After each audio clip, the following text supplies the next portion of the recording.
जय गुरुदेव। हे गुरुवर,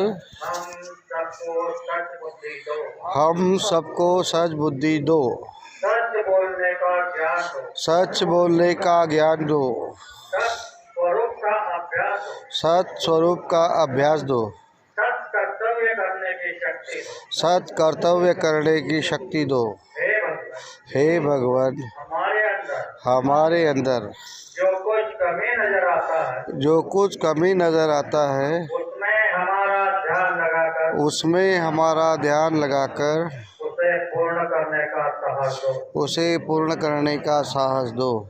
हे बाबा जय गुरुदेव जी महाराज, हे बाबा जय गुरुदेव जी महाराज, हम कलयुग के अज्ञान जीव, हम कलयुग के अज्ञान जीव हैं, ना धर्म जानते हैं, ना धर्म जानते हैं, ना कर्म जानते हैं, ना कर्म जानते हैं, ना वर्म जानते हैं, ना वरम जानते हैं, जाने अनजाने, जाने अनजाने हमसे जो गलतियां हो गई, हमसे जो गलतियां हो गई, उसे माफ कर देना। उसे माफ कर देना।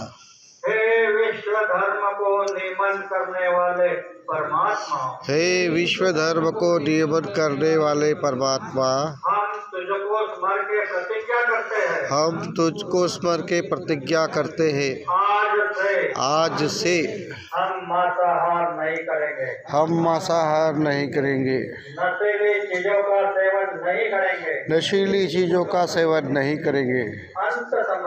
अंत समय में तुझ में समरस हो जाऊं, तुझ में समरस हो जाऊं, यही हमारा उद्देश्य है, यही हमारा उद्देश्य है, यही हमारा ध्येय है, यही हमारा ध्येय है। इसे पूर्ण करने हमें शक्ति दे, वरदान दे, हमें शक्ति दे, वरदान दे, शक्ति दे, वरदान दे, शक्ति दे, वरदान दे।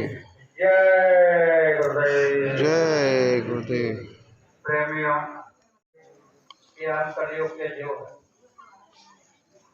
अनजाने हमसे कुछ गलतियां हो गई, वो तो माफ कर दे, माफी तो गुरु कर दे। मैं इसका भी एक उदाहरण आपके सामने रखता हूँ। शुरू में जब मथुरा जाता था तो बाबा जी कहते थे, आज तक तुमने जो किया माफ कर दिया। हर समय यही बोलते थे।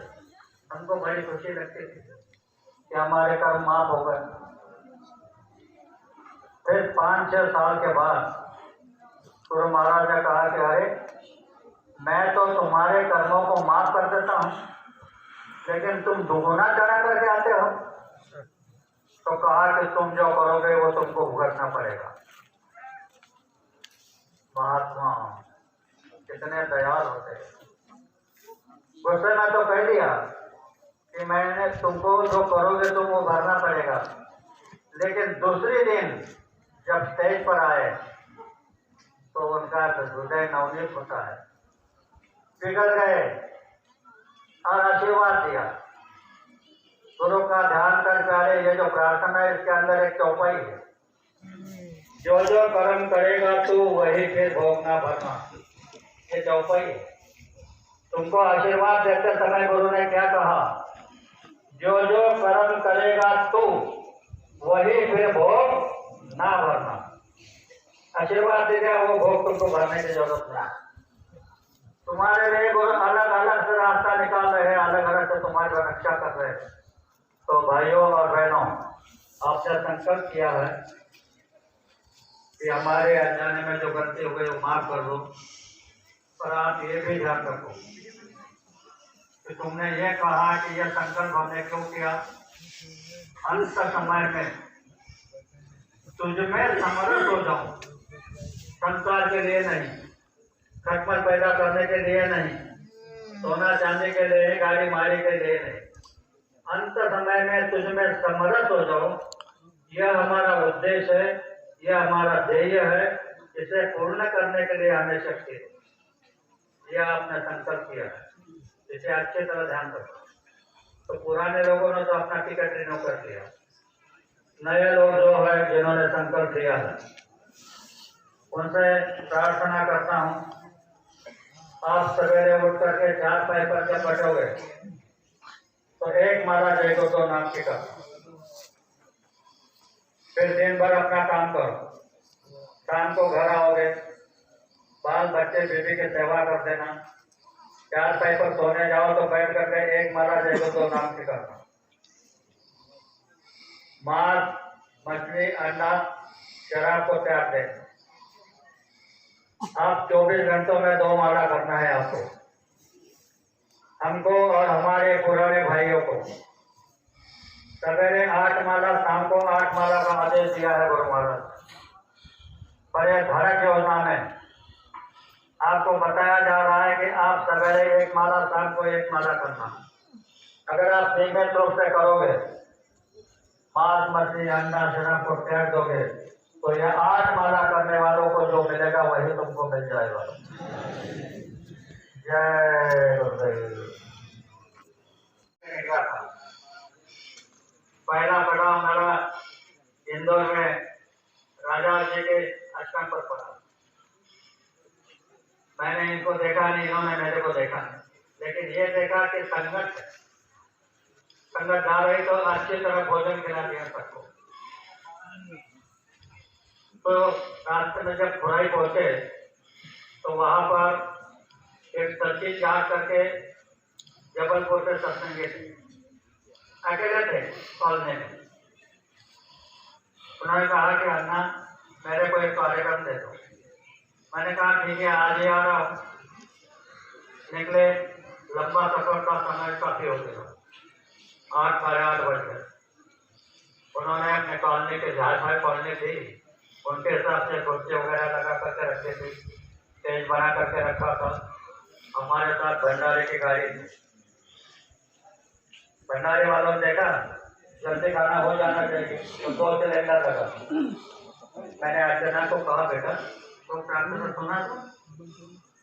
लड़के प्रार्थना सुनाने लगे। एक प्रार्थना खत्म हुई, सबसे एक सिलेंडर में आग पकड़ गई। उसको बुझाने का प्रयास करेगा तो दूसरे ने पकड़ लिया और गड़बड़ करने लगे। तो बगल में सोडा लेकर घोड़े तेल का डब्बा था, वो भी बिगड़ गया, तेल नीचे आ गया, वो भी जलने लगा। ये ज्वालाएं टैंक में आने लगी। मैंने दादा से कहा कि दादा बाहर जाना पड़ेगा। बाहर आए, जैसे लक्ष्मण ने पहले दिव्यास्त्र का उपयोग किया, इससे पहले मैंने मंत्र का उपयोग किया कि कोरा करिया जल से भरिया, उसमें कौन ना आए धरती वाले गोरख ना, जलती आग शीतल हो जाए। मेरी भक्ति गुरु की शक्ति स्फुरो मंत्र ईश्वर हुआ, सतनाम आदेश गुरु का कोई लाभ नहीं। तो मुझे अचानक याद आ गया कि संकल्प शक्ति काम करे। तो मैंने मिट्टी उठाई और उस पर संकल्प किया कि हे बाबा जय गुरु जी महाराज, ये लोग आपके आदेश से धर्म प्रचार को निकले, ये अपने खर्चे से चल रहे हैं, इनको मान प्रतिष्ठा की जरूरत नहीं है। अगर ये बात सही है तो ये आग अभी बुझ जाए। जैसे बटन दबाते हैं और धुआं बच जाता है, ऐसी आग बुझ गई।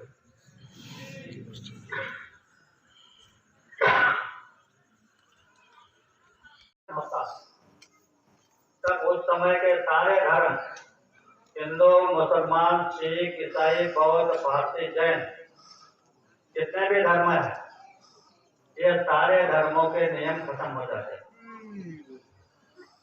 ये थोड़ा सा महाभारत में समझाया जाता है। जब दोनों सेना अपने सामने खड़ी हो गई, अर्जुन ने कहा मेरा रथ बीच में लेके चलो। भगवान बीच में रथ ले गए और कहा कि उठाओ बैठो। तो देखो बात अच्छी तरह समझना, रात को सोचना।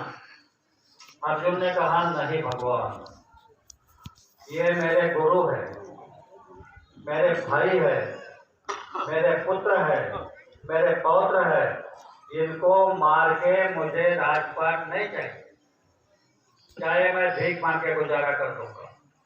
क्या गलत कहा था? धर्म ही कहा था ना। पर उस समय ये सारे नियम खत्म हो चुके थे।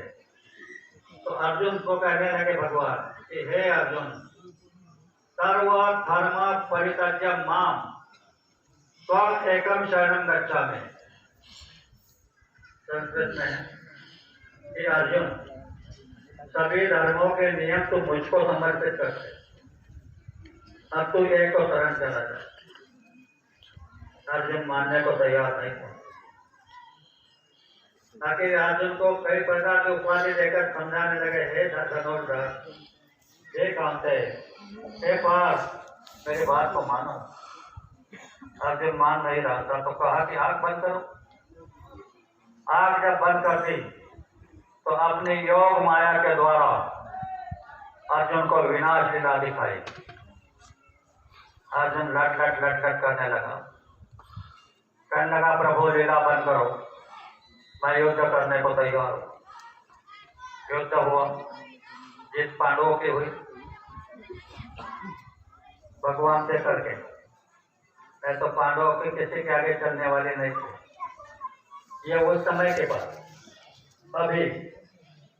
अभी हमारे देश के महात्मा बता रहे हैं कि योग, याग, विधि, ये नोहे सिद्धि स्वायाति उपाधि। अभी तुम व्रत करोगे, योग करोगे, पूजा करोगे, पाठ करोगे, यज्ञ करोगे, इससे कुछ मिलने वाला, ये काम्यिकता हो जाएगी कि मैं बहुत बड़ा महात्मा हूं। कहते हैं माथे पे चंदन, माथे पे चंदन, तिलक लगावे, माल गले में भारी। अरे गरीबन की कदर नहीं है, क्या बोलेगा बिहारी। तुम तो इतनी बड़ी माला पहन रहे हो, तिलक लगा रहे हो, काला पीला चित्राना, इस मोर्चे को खूब सजावे, टिकली का क्या बल पाना।